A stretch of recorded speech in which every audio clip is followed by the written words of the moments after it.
Media Amerika Serikat mengklaim militer Israel telah membentuk unit tempur pertama untuk menghadapi krisis, di mana unit tempur tersebut terdiri dari perempuan kalangan Yahudi Ortodoks religius.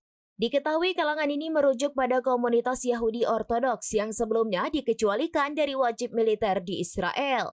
Namun unit ini terpaksa dibentuk sebagai respons terhadap kekurangan tentara akibat perang yang berlangsung di jalur Gaza. Dilaporkan IDF kini membuka kesempatan bagi wanita dari komunitas Haredim yang sebelumnya dikecualikan dari wajib militer. Unit ini mencakup beberapa lusin tentara wanita dengan kepemimpinan sepenuhnya perempuan dan seorang penasihat agama. Beberapa rekrutan diantaranya akan bertugas dalam pasukan intelijen tempur. Adapun pelatihan militer akan berlangsung selama 8 bulan sebelum bergabung dengan batalion perempuan.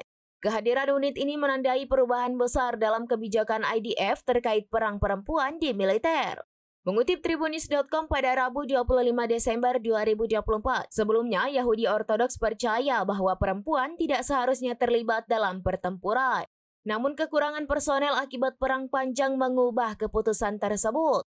Israel juga berencana merekrut ribuan tentara dari kalangan Haredim untuk mengatasi krisis tentara.